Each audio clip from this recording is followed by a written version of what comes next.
बिस्मिल्लाहिर्रहमानिर्रहीम।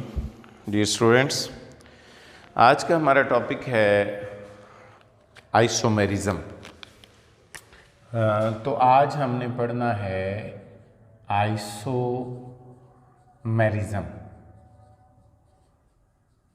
ये हमारा टॉपिक है आइसोमेरिज्म। जब हम बात करते हैं तो हम आइसोमेरिज्म के बारे में क्या कहते हैं? हम कहते हैं कि टू और मोर कंपाउंड्स, दो या दो से ज़्यादा वो कंपाउंड्स जिनका मॉलिक्यूलर फार्मूला एक जैसा हो और फिजिकल और केमिकल प्रॉपर्टीज़ जो हैं they are different, they are called isomers. मिसाल के तौर पर मैं आपके सामने एक मॉलिक्यूल लिखता हूँ like CH3, CH2 and CH3। ठीक है, CH3, CH3 एंड CH3। अगर आप इन पर गौर करें तो ये जो दोनों मॉलिक्यूल्स हैं इनकी फिजिकल प्रॉपर्टीज़ डिफरेंट हैं। इसी तरह मैं एक और कंपाउंड्स की बात करता हूँ, CH3O, CH3, CH2OH। मिसाल के तौर पर अगर आप इसकी बात करें तो ये होगा C2H6O। ये भी देखें, C 2 कार्बन है, हाइड्रोजन 3, 2 5 और 1 6 और O। तो ये दोनों कंपाउंड्स जो हैं, अगर आप इन दोनों की बात करें तो इन दोनों कंपाउंड्स का मॉलिक्यूलर फार्मूला एक जैसा है। देखिए ये मॉलिक्यूलर फार्मूला और ये बिल्कुल एक जैसा है, स्ट्रक्चर डिफरेंट है। स्ट्रक्चर क्या है? डिफरेंट है। अब हम अभी स्ट्रक्चर की कोई बात नहीं कर रहे, अभी हम ये बात कर रहे हैं कि अगर दो या दो से ज़्यादा कंपाउंड्स जिनका मॉलिक्यूलर फार्मूला सेम हो और उनकी फिजिकल और केमिकल प्रॉपर्टी, याद रख ले, इसकी फिजिकल भी डिफरेंट, इसकी डिफरेंट, इसका केमिकल रिएक्शन डिफरेंट, उसके रिएक्शन डिफरेंट। इसका मतलब ये हुआ कि दो या दो से ज़्यादा कंपाउंड्स जिनका मॉलिक्यूलर फार्मूला एक जैसा हो और physical and chemical properties are different, उनकी फिजिकल और केमिकल प्रॉपर्टीज डिफरेंट हों, उनको हम एक दूसरे के आइसोमर कहते हैं। तो हम इसको कैसे डिफाइन करते हैं? हम कहते हैं कि जनाब दो आर मोर कंपाउंड्स, दो या दो से ज्यादा compounds having same molecular formula,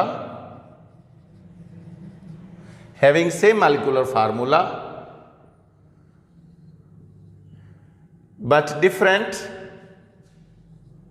physical and chemical properties are called isomers। और यहां पर आप जो है ये दो एग्जाम्पल्स जो हैं, एक एग्जाम्पल ये और एक ये दो एग्जाम्पल्स आप यहां पर पुट कर सकते हैं और इसको वेरीफाई कर सकते हैं।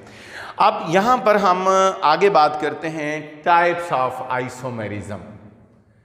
Types of isomerism. अब आइसोमेरिज्म की दो टाइप्स हैं। पहली जो टाइप है जिसको हम फर्स्ट टाइप कहेंगे वो जरा देख लें। पहली जो टाइप है उसका नाम है स्ट्रक्चरल आइसोमेरिज्म। Structural isomerism.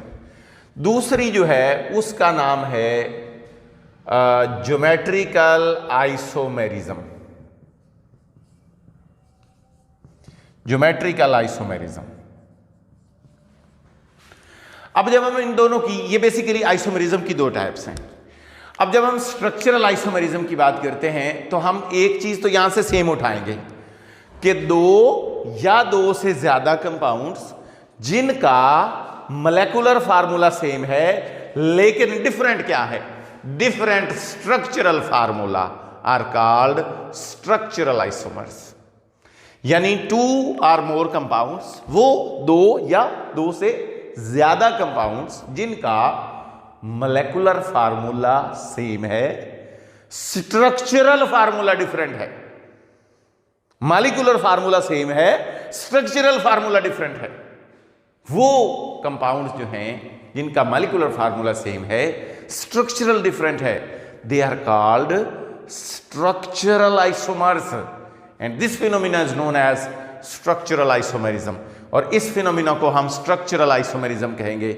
मिसाल के तौर पर अगर आप इसकी बात कर लो, लाइक आपके पास CH3 मैं नाम भी लिख दूंगा साथ के साथ ताकि कंफ्यूजन ख़त्म हो जाए। CH3 देखें, इसका नाम है N-ब्यूटेन, इसका नाम है आइसोब्यूटेन। तो हमारे पास ये जो N-ब्यूटेन और आइसोब्यूटेन दोनों में 4-4 कार्बन हैं और 10-10 हाइड्रोजन हैं, तो दोनों का मॉलिक्यूलर फार्मूला सेम है। स्ट्रक्चर इसका स्ट्रेट चेन है और इसका ब्रांच चेन है, दोनों का स्ट्रक्चर डिफरेंट है। अगर स्ट्रक्चर डिफरेंट हो जाए तो उसको हम स्ट्रक्चरल आइसोमर्स कहेंगे। तो ये दोनों एक दूसरे के स्ट्रक्चरल आइसोमर्स हैं और इस फिनोमिना को हम स्ट्रक्चरल आइसोमरिज्म कहेंगे। अब जब हम ज्योमेट्रिकल आइसोमेरिज्म की बात करते हैं तो ज्योमेट्रिकल आइसोमेरिज्म में आपने बात याद रखनी है कि वो दो या दो से ज़्यादा कंपाउंड्स जिनका मॉलिक्यूलर फार्मूला, वो दो या दो से ज़्यादा कंपाउंड जिनका मॉलिक्यूलर फार्मूला भी सेम हो और स्ट्रक्चरल फार्मूला भी सेम हो। यानी यहां पर आप क्या बात करेंगे, आप ये लिखेंगे 2 or more कंपाउंड्स, 2 या 2 से ज्यादा compounds having same molecular formula and structural. यानी वहां क्या था, मॉलिक्यूलर फार्मूला सेम था लेकिन स्ट्रक्चर डिफरेंट था। यहां दोनों सेम हैं, same molecular and structural formula. अच्छा, दोनों चीजें सेम हैं। अच्छा, अब डिफरेंट क्या है, बट डिफरेंट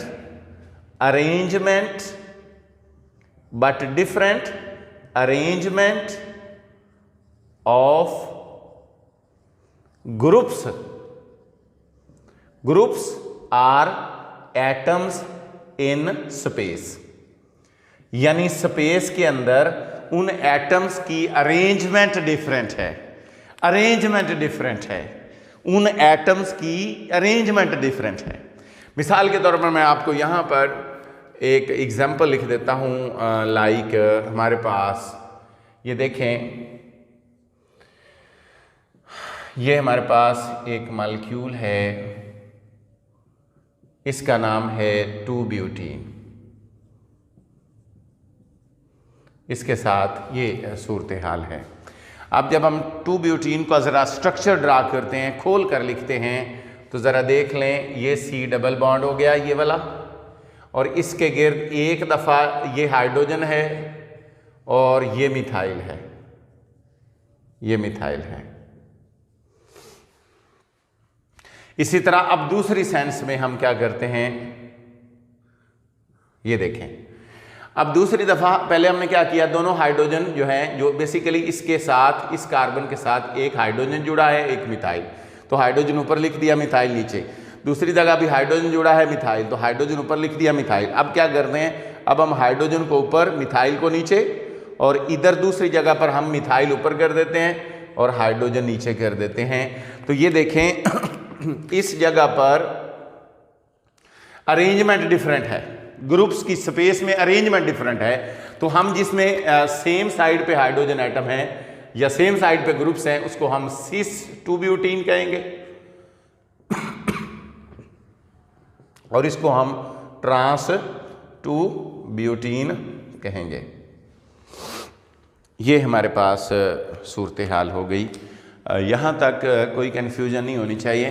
फिर हम आगे इसके बारे में डिटेल जो है वो पढ़ते हैं कि ज्योमेट्रिकल आइसोमेरिज्म बेसिकली क्या होते हैं, और फिर हम सिस ट्रांस आइसोमेरिज्म जो है, जो चेन जो आइसोमेरिज्म की टाइप्स हैं, जिसमें स्ट्रक्चरल आइसोमरिज्म की टाइप्स हैं, उनको हम लेटर ऑन जो है डिस्कस करते हैं। अभी आप यहाँ तक देख लें कि हमारे पास जो है हमने देखा कि 2 या 2 से ज़्यादा जो ग्रुप्स हैं, अब उनकी जो पोजीशन है स्पेस में, इसमें क्या है, दोनों हाइड्रोजन और दोनों मिथाइल जो हैं ऑन सेम साइड हैं। सेम साइड मीन ये डबल बॉन्ड है और डबल बॉन्ड के सेम साइड पर हैं। और अगर डबल बॉन्ड के डिफरेंट अपोजिट साइड पे हों, यानी कि जैसे यहाँ पर देखें, यहाँ पर मिथाइल ऊपर, ये मिथाइल नीचे, हाइड्रोजन ऊपर और यानी कि सेम साइड पे मिथाइल और हाइड्रोजन है और दूसरी साइड पे हाइड्रोजन और मिथाइल है, तो इसको हम कहते हैं ट्रांस। तो यहाँ तक अगर कोई कन्फ्यूजन है तो आप डिस्कस कर जी। तो हम बात कर रहे थे ज्योमेट्रिकल आइसोमेरिज्म की। ज्योमेट्रिकल आइसोमेरिज्म में हमने ये डिस्कस किया कि अगर ग्रुप्स जो हैं डबल बॉन्ड के अक्रॉस सेम साइड पे हैं, 2 सेम ग्रुप सेम साइड पे हैं तो वो सिस है, अगर वो अपोजिट साइड पे हैं तो वो ट्रांस है। इसको आगे लेकर चलते हैं इसी बात को। मिसाल के तौर पर हमारे पास एक मॉलिक्यूल है, लाइक ये हमारे पास एक मॉलिक्यूल है CH3, इसमें हमारे पास H है, इसमें हमारे पास H है और इसमें मिसाल के तौर पर यही लगा दें CH2 CH3। इसी तरह हमारे पास एक और है, इसी का अगर हम आइसोमर बनाएं तो ये हाइड्रोजन ऊपर लिख दें, CH2 CH3 नीचे लिख दें, CH2 और CH3 हम इधर लिख दें और ये हाइड्रोजन इधर लिख दें जी। अगर आप देखें तो ये वाला जो मॉलिक्यूल है ये सिस है और ये जो मॉलिक्यूल है ये ट्रांस है। अब सबसे पहली बात जो आपने जहन में रखनी है वो ये है कि याद रख लें, सिस और ट्रांस को देखने के लिए आपने देखना ये है कि कम से कम 2 एटम डबल बॉन्ड के अक्रॉस सेम हों, फिर आप इसका आइडिया कर सकेंगे। अदरवाइज अगर चारों ग्रुप से डिफरेंट हो जाएंगे फिर आपका सिस ट्रांस जो नोमेनक्लेचर है वो फेल हो जाएगा, उससे आपको आइडिया नहीं हो सकेगा। अब आपने सबसे पहले ये देखा कि हमारे पास, ये देखें, ये हमारे पास क्या है, ये हमारे पास डबल बॉन्ड है और देखें ये जो हाइड्रोजन है ये इधर और इधर यानी डबल बॉन्ड के सेम साइड पे हैं, तो ये सिस हो गया। अगर आप इधर देखें तो ये क्या है, डबल बॉन्ड के अपोजिट साइड पे हैं, या आप इसकी भी बात कर सकते हैं, तो ये क्या है, अपोजिट साइड पे हैं डबल बॉन्ड के, तो ये फिर क्या हो गया, ये ट्रांस हो गया। ये है बेसिकली सिस और ट्रांस को आइडेंटिफाई करने का तरीकाकार। इससे अगली बात क्या है वो ज़रा गौर से देखनी है। हमारे पास जो अगली स्टेटमेंट है उसको आपने ऐसे जहन में लाना है कि हमारे पास जब हम इसकी बात करते हैं तो हम कहते हैं कि एक सिस आइसोमर जो है वो ट्रांस में कैसे कन्वर्ट होता है और एक ट्रांस सिस में कैसे कन्वर्ट होता है। एक सवाल ये है और दूसरा सवाल ये है कि what is the important condition, यानी इम्पोर्टेंट कंडीशन क्या है, कंडीशन फॉर ज्योमेट्रिकल आइसोमर्स, यानी ज्योमेट्रिकल जो आइसोमर्स हैं उनके लिए इम्पोर्टेंट कंडीशन क्या है, कौन सा बुनियादी क्राइटेरिया है जिसके ज़रिए ज्योमेट्रिकल आइसोमर्स जो हैं वो डेवलप होते हैं। अब अगर आप सबसे पहले गौर करें तो हमारे पास अगर आप गौर करें हमारे पास एक मॉलिक्यूल है, अगर मैं इसके डबल बॉन्ड के देखें, ये हमारे पास एक डबल बॉन्ड है और यहाँ पर 2 कार्बन जुड़ी हुई हैं। याद रख लें कि डबली बॉन्डेड कार्बन के साथ 2 एटम सेम नहीं होने चाहिए। अगर डबली बॉन्डेड के अक्रॉस 2 एटम सेम हो गए, डबली बॉन्डेड कार्बन के अक्रॉस 2 एटम सेम हो गए, तो समझ लें कि वहां ज्योमेट्रिकल आइसोमेरिज्म पॉसिबल नहीं होगा।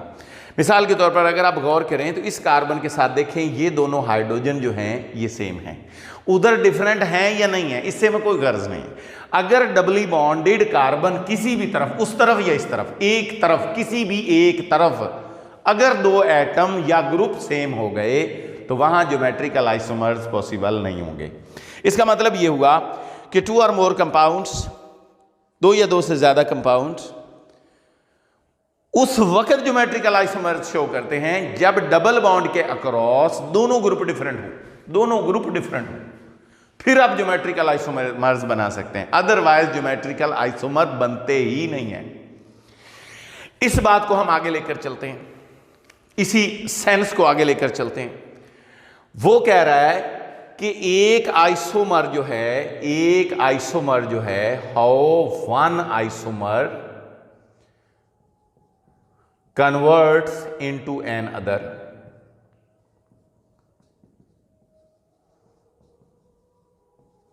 यानी एक आइसोमर दूसरे आइसोमर में कैसे कन्वर्ट होता है, इस बात को भी आपने ज़हन में रखना है। अब ये बात का आंसर कहां लाई करता है? मिसाल के तौर पर हमारे पास ये का एक मॉलिक्यूल है, फर्ज करें हमारे पास ये 2 ब्यूटीन है, हमारे पास ये इसका सिस स्ट्रक्चर है। अब होगा क्या, याद रख लें, सबसे पहले पाई बॉन्ड टूटेगा, और हम ये बात कर चुके हैं geometrical isomers are formed due to the restricted rotation around carbon carbon double bond. याद रख लें, सिंगल बॉन्ड के गिर्द फ्री रोटेशन होती है, ग्रुप घूम रहा है कभी ऊपर कभी नीचे, कोई सिंगल बॉन्ड के गिर्द रोटेशन फ्री है, लेकिन डबल बॉन्ड के गिर्द रोटेशन नहीं है, रोटेशन खत्म हो चुकी है, रोटेशन रेस्ट्रिक्ट हो चुकी है। उस रेस्ट्रिक्टेड रोटेशन की वजह से ज्योमेट्रिकल आइसोमर्स बनते हैं। अब जब आपने ज्योमेट्रिकल आइसोमर, एक आइसोमर को दूसरे आइसोमर में कन्वर्ट करना है, तो जिसकी वजह से रोटेशन रेस्ट्रिक्ट हुई है उसको आपने ब्रेक करना है। याद रख लें, ये पाई बॉन्ड जब बनता है, बेसिकली ये पाई बॉन्ड जो है ये रोटेशन को रेस्ट्रिक्ट कर देता है। आपने इसको तोड़ दिया, लेट सपोज ये सिचुएशन बन गई। अब आपको पता है फौरन यहां पर गिर्द फ्री रोटेशन होगी, घूमेगा, घूमकर ये ऊपर चला गया। जब ये घूमकर ऊपर चला गया तो ये नीचे आ जाएगा। ग्रुप ए को हमने घुमाना है, दूसरे को हमने वैसा ही रखना है, तो दोबारा आपने पाई बॉन्ड बना दिया। क्लियर होगी बात? तो ये हमने यहां पर सीखा कि एक आइसोमर दूसरे आइसोमर में कैसे कन्वर्ट होता है, by breaking the pi bond को तोड़कर, and then remaking the pi bond. फिर आपने उसको दोबारा बनाना है, breaking the pi bond and remaking the pi bond को तोड़कर और दोबारा बनाकर, तोड़ा, रोटेशन हो गई, ग्रुप घूम गए और फिर दोबारा पाई बॉन्ड बना दिए, और इस तरीके से एक आइसोमर जो है वो दूसरे आइसोमर में कन्वर्ट हो गया। ये था हमारा अबाउट ज्योमेट्रिकल आइसोमर्स। इसके बाद अगला जो हमारा है पॉइंट है वो है हमारा कि इसमें हमने 3 बातें, आप अगर देखें गौर से, कि ज्योमेट्रिकल आइसोमर्स हैं क्या। ऐसे isomers which have same molecular and structural formula but different arrangement of groups in space में स्पेशियल अरेंजमेंट डिफरेंट है, उनको हम ज्योमेट्रिकल आइसोमर्स कहते हैं। अब उसके बाद फिर हमने देखा कि इसमें जिनमें ग्रुप सेम साइड पे हैं डबल बॉन्ड के, उसको हम सिस कहते हैं, अपोजिट साइड पे उसको हम ट्रांस कहते हैं। और सिस और ट्रांस के बाद हमने देखा कि इंपॉर्टेंट कंडीशन क्या है ज्योमेट्रिकल आइसोमर बनने की। तो मैंने आपको बताया है कि डबली बॉन्डेड कार्बन के साथ जो ग्रुप्स अटैच हैं, जो एटम अटैच हैं, दे शुड बी डिफरेंट, वो डिफरेंट होने चाहिए। फिर अगली बात मैंने की है कि एक आइसोमर दूसरे आइसोमर में कन्वर्ट कैसे होता है और ये आइसोमर बनते कैसे हैं। Around carbon carbon single bond there is a free rotation, single bond के गिर्द फ्री रोटेशन है, और डबल बॉन्ड के गिर्द रोटेशन रुक चुकी है, रोटेशन रेस्ट्रिक्ट हो चुकी है, और उस रेस्ट्रिक्टेड रोटेशन की वजह से ये ज्योमेट्रिकल आइसोमर्स बनते हैं, रेस्ट्रिक्टेड रोटेशन की वजह से।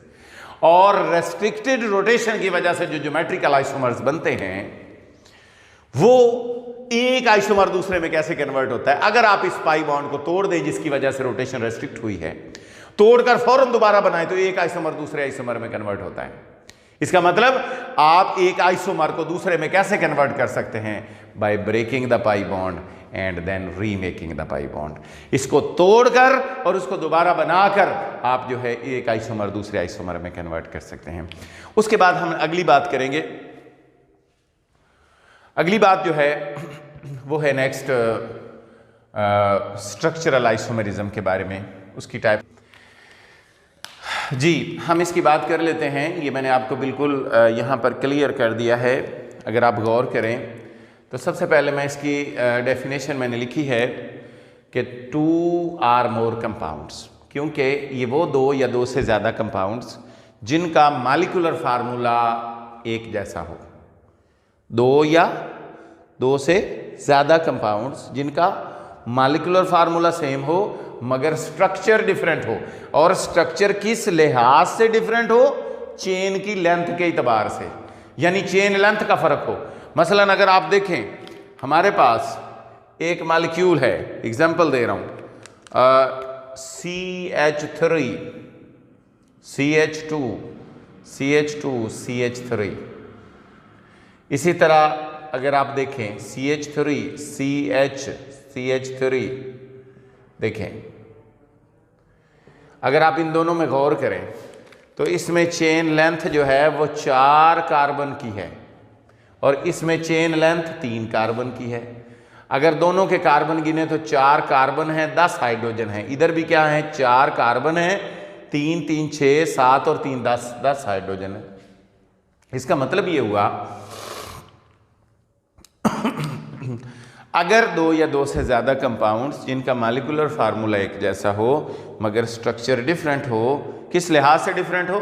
Chain length of carbon atom के लिहाज से, तो इसको हम चेन आइसोमर्स, ये एक दूसरे के चेन आइसोमर्स होंगे, यानी with respect to chain length of carbon atoms. यहां पर आप लिखेंगे are called chain isomers, and this phenomena, और ये जो फिनोमिना है, this phenomena is known as chain isomerism. इसी तरह हम एन पेंटेन, और ये ब्यूटेन की एग्जांपल हैं, इसी तरह हम एन पेंटेन और आइसोपेंटेन की भी एग्जांपल दे सकते हैं। तो ये हमारे पास अभी तक जो है हमने एक टाइप पढ़ी है स्ट्रक्चरल आइसोमेरिज्म की, जिसका नाम है चेन आइसोमेरिज्म। उसके बाद अगली जो टाइप है इसकी वो है, उसका नाम है functional group isomerism. Functional group isomerism, fine. जब हम फंक्शनल ग्रुप आइसोमेरिज्म की बात करते हैं तो हमने उसी तरह उसी डेफिनेशन को फॉलो करना है ताकि बच्चों को, स्टूडेंट्स को याद करने में भी आसानी हो। हम कहते हैं कि 2 या 2 से ज़्यादा कंपाउंड्स जिनका मॉलिक्यूलर फार्मूला एक जैसा हो, स्ट्रक्चर डिफरेंट हो बट डिफरेंट स्ट्रक्चरल फार्मूला, यहां से चेंज करना है विद रिस्पेक्ट टू, यहां से विद, ये जो चेन लेंथ यहां से चेंज करना है। अब यहां से क्या चेंज करना है? हमने यहां पर लिखना है with respect to with respect to, यहां से चेंज करना है the different functional groups, different functional groups, with respect to different functional groups, यानी फंक्शनल ग्रुप्स के एतबार से डिफरेंट हो, फंक्शनल ग्रुप्स डिफरेंट हो, फंक्शनल ग्रुप डिफरेंट हो, फिर हम उसको कहेंगे फंक्शनल ग्रुप आइसोमेरिज्म। मसलन देखें, they are called functional group isomers.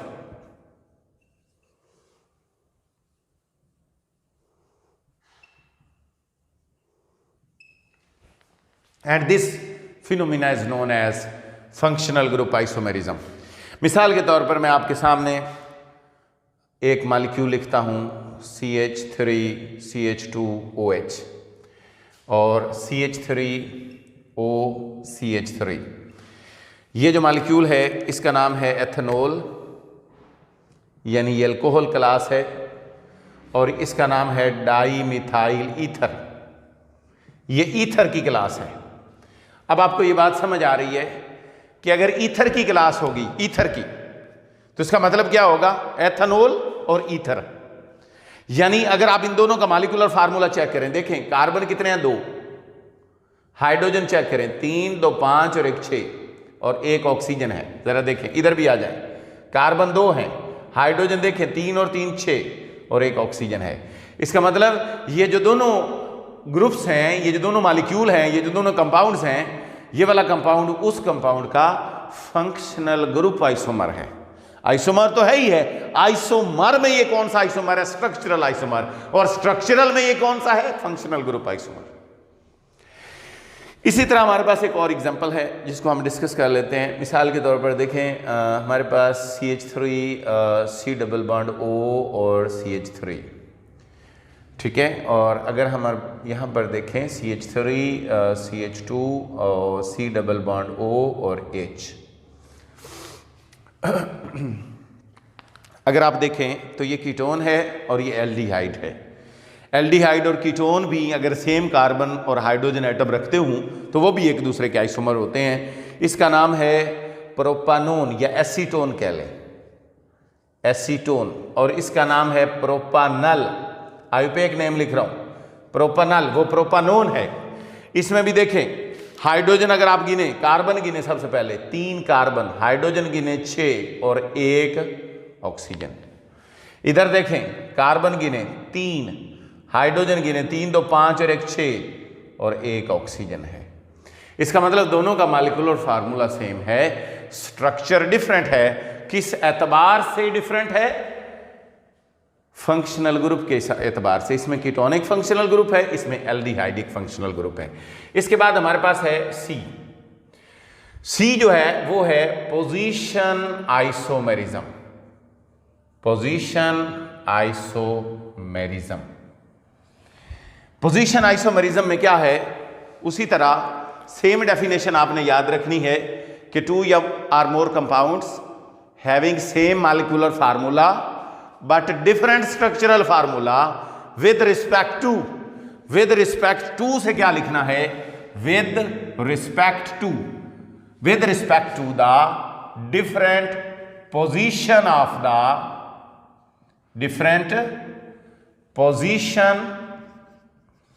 of the functional group,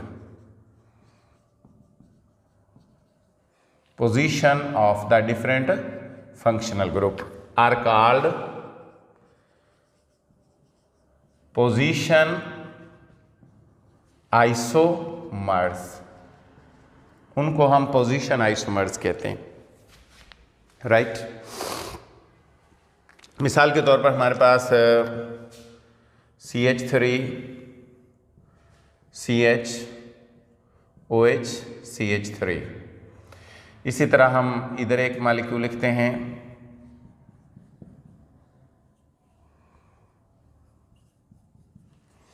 okay, इसका नाम है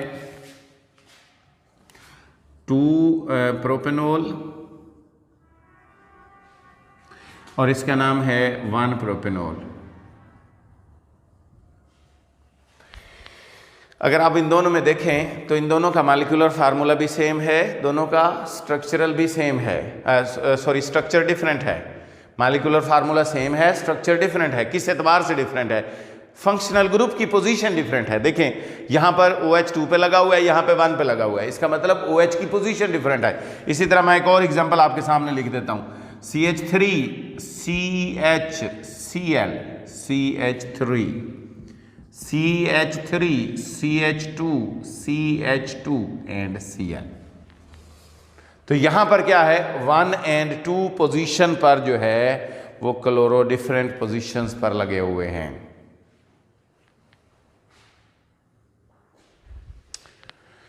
ओके, ये हमारे पास था पोजीशनल आइसोमेरिज्म के अगर मॉलिक्यूलर फार्मूला और structure formula, molecular formula same हो, स्ट्रक्चर डिफरेंट हो, किस लिहाज से डिफरेंट हो, position of the functional group के लिहाज से डिफरेंट हो, तो उसको हम पोजीशनल आइसोमर्स कहेंगे। And this phenomena is known as position isomerism. तो ये हमारे पास 3 जो हैं हमने पढ़ लिए हैं। नेक्स्ट जो 4th वन है उसका नाम है मेटामेरिज्म, और फिर एक आखिरी होगा जिसका नाम होगा टाटोमेरिज्म। तो हम सबसे पहले मेटामेरिज्म पढ़ेंगे, फिर टाटोमेरिज्म पढ़ेंगे। Okay nice. तो हम अभी डिस्कस करते हैं जो डी है, जो 4th वन टाइप है इसकी, उसका नाम है मेटामेरिज्म। मेटामेरिज्म। तो हम मेटामेरिज्म के बारे में देखते हैं कि 2 या 2 से ज़्यादा compounds, 2 or more compounds having same molecular formula but different structural formula, जैसे मैंने आपको एक रिदम बताया है, with respect to, यहां तक तो वो सेम लिखनी है, with respect to the nature of alkyl groups attached on both sides of functional group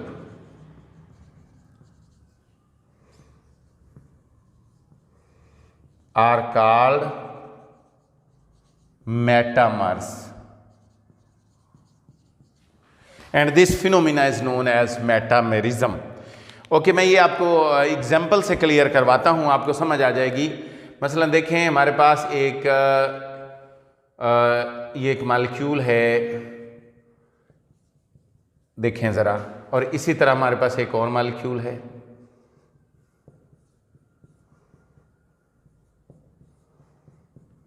okay अगर आप गौर करें, ऊपर वाला जो मॉलिक्यूल है, अगर आप इसको देखें तो इसमें टोटल कितने कार्बन हैं? 1 2 3 4। इसमें भी 1 2 3 4 हाइड्रोजन गिने, 3 2 5 2 7 और 3 10, यानी इसके अंदर 4 कार्बन हैं और 3 2 5 और 5 10 हाइड्रोजन है और 1 ऑक्सीजन है। इसमें भी क्या है? 4 कार्बन है, 10 हाइड्रोजन है और 1 ऑक्सीजन है। इसका मतलब इन दोनों का मॉलिक्यूलर फार्मूला क्या है? सेम है। तो अब डिफरेंट किस एतबार से है स्ट्रक्चर में? देखें, अगर आप ऑक्सीजन के गिर्द देखें तो एक तरफ 3 कार्बन वाला अल्काइल ग्रुप है और एक तरफ 1 वाला। नीचे वाले में देखें तो इधर क्या है? दोनों साइडों पे 2-2 कार्बन लगे हुए हैं। इसका मतलब ये उसका आइसोमर है। किस लिहाज से आइसोमर है? कि जो फंक्शनल ग्रुप है उसके गिर्द जो अल्काइल ग्रुप लगे हुए हैं वो डिफरेंट है। जो फंक्शनल ग्रुप के गिर्द साइडों पर जो अल्काइल ग्रुप लगे हैं वो डिफरेंट है। अगर वो डिफरेंट हो तो इन दोनों को हम इसका मेटामर कहेंगे, और ये जो है फिनोमिना मेटामेरिज्म कहलाएगा। अब याद रख लें, ईथर्स जो हैं, ethers they show the phenomena of metamerism. इसके अलावा एक और भी क्लास है जिसका नाम कीटोन्स है, वो भी मेटामेरिज्म शो करते हैं। कीटोन्स की हम एक एग्जांपल ले लेते हैं, CH3 C double bond O, CH2 CH2 and CH3। अब याद रख लें कि ये जो फंक्शनल ग्रुप है ये सेंटर में है और इसके साइडों पे अल्काइल ग्रुप है। यहाँ पर भी फंक्शनल ग्रुप सेंटर में है और साइडों पे अल्काइल ग्रुप्स हैं। इसी तरह अगर आप इसका दूसरा आइसोमर बनाएं तो उसके गिर्द आप 2 कार्बन लिख दें, CH2 CH3 और CH2 एंड CH3। अगर आप इसकी बात करें तो इसका नाम है 2 पेंटानोन और इसका नाम है 3 पेंटानोन। 3 पेंटानोन।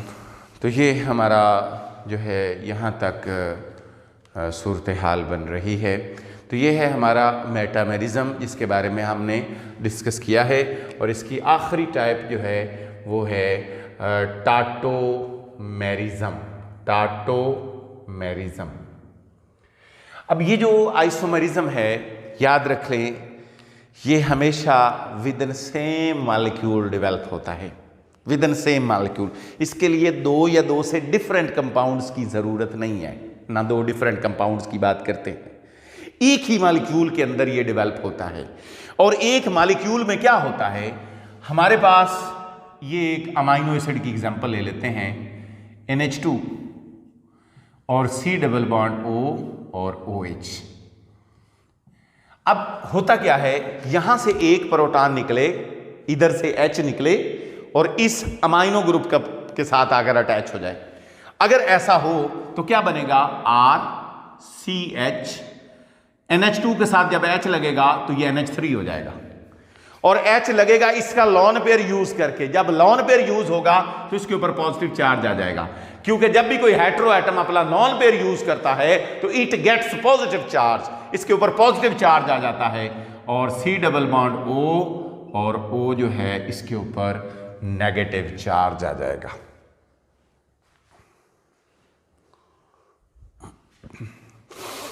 राइट, देखें यहां से H अपना बॉन्ड छोड़कर निकला और ये बॉन्ड ऑक्सीजन के ऊपर शिफ्ट हो गया, नेगेटिव चार्ज आ गया उसके ऊपर, और इसने H ने जाकर इसका लोन पेयर यूज किया और इसके ऊपर पॉजिटिव चार्ज आ गया।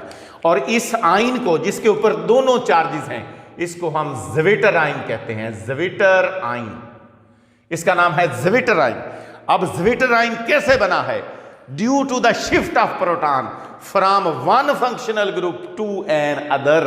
एक फंक्शनल ग्रुप से एक प्रोटॉन निकला और उसी मॉलिक्यूल के अंदर किसी दूसरे फंक्शनल ग्रुप के साथ अटैच हो गया। ऐसे आइसोमर, ये जो आइसोमर इस तरीके से बना है, ये वाला आइसोमर इसका टाटोमर कहलाएगा, टाटोमर कहलाएगा। तो हम इसकी डेफिनेशन कैसे लिखते हैं, हम लिखते हैं कि टू ऐसे isomers, these type of isomers are developed, are formed due to the shifting of proton, due to the shifting of proton from one functional group to another is called tautomer and this phenomena is known as tautomerism। अब हमारे पास एक और example है, वो भी जरा देख लीजिए। CH3 C double bond O and CH3। अब ये जो है इसमें देखें, इसको मैं ज़रा ओपन करके लिख दूँ, अगर आप देखें तो लाइक हमारे पास ये मिथाइल ग्रुप है। अब यहाँ से ये जो है ये बॉन्ड यहाँ शिफ्ट हो और ये बॉन्ड जो है ये ऑक्सीजन के ऊपर शिफ्ट हो जाए, ये कीटोन है बेसिकली। तो यहाँ से क्या होगा, CH3C यहाँ पर OH बन जाएगा, जब ये बॉन्ड ऑक्सीजन के पास जाएगा ये H यहाँ पर जाकर लग जाएगा और यहाँ जो है डबल बॉन्ड हो जाएगा। इसका नाम है इनोल और इसका नाम है कीटो। तो ये कीटो फॉर्म है, कीटो फॉर्म, और ये जो नीचे वाली है ये इनोल फॉर्म है।